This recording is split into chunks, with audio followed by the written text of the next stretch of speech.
What is up, guys? So today we're going to go ahead and do a quick overview of our DIY trailing arms. Not only that, guess what? Project Game Over's got a heart. Stay tuned.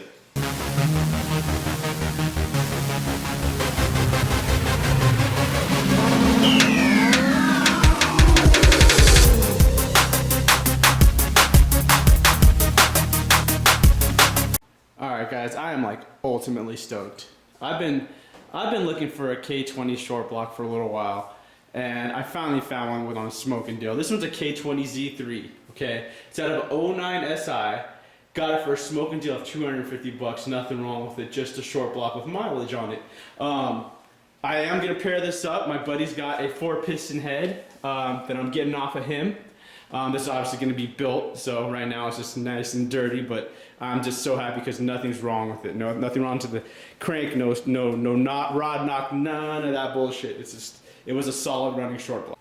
Alright guys, now that you've seen the heart transplant for the Game Over car, I'm going to run over to Kyle's and we're going to check out the DIY trailing arm setup, and go.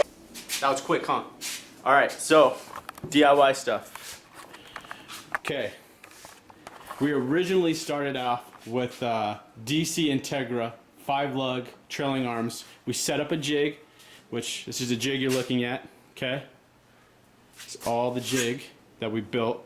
These are all the points we need to make for the trailing arm. So what we did was had these made.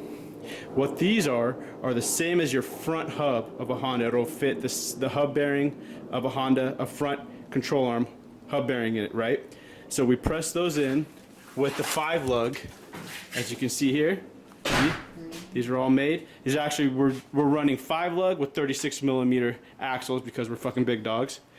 But, so once that was made, what we just got finished up here is boxed in control arm brackets. So the control arm will run off this box tube to here. You have a brake.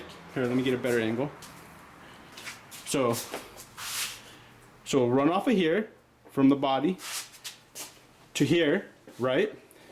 Then you'll have your brakes on this side, and that's pretty much all there is to it. So I'll show you a picture of it on the car. So if you're laying underneath your car, you can see it here. This is where the control arm will bolt to. It actually goes in the factory spots, bolted here and here. We'll probably end up welding them in just to be, you know, that much stronger, but it's completely boxed. Completely boxed. His dad did a fucking badass job on these things. Sick. Okay. Okay. Okay. Okay. Okay. Okay. Look at that. Look at that. Bam. So, kind of get the point. Did I miss anything? No, oh, look, he's got the tube on there. It's bent. Yeah, once it's bent, it'll run. We'll put the bends in them. We'll run them to there. Boom. And then obviously brace them. We'll have more videos when we actually do the arm, but you get the gist. It's going to be a solid setup. We will not have to worry about anything breaking, especially because we're going to put some power to these fucking things. But it's pretty much the overview.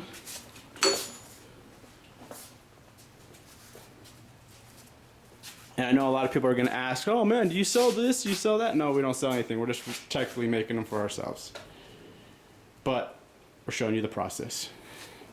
And we will be running these ESM lower control arms because they're adjustable. And that's what's another great thing actually that I didn't touch on. We're going to have a grip of adjustability. So here's your center. You're gonna have like 1 inch this way and 1 inch this way, and even forward and back. So front, back, side to side, like a lowrider. You know what I mean? Is that a good terminology? Hot boy? He's eating his burrito. He don't feel like talking. But yeah, we started with stock DC Type R control arms. So we got all of our mounting points that'll fit up to our vehicles, which is EG and his EK, and then yeah, should do it.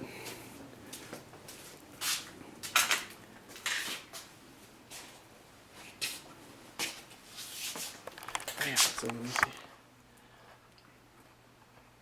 Oh, is that far enough? Nope. I'm telling you, I need a GoPro, man. So remember, guys, like, share, subscribe.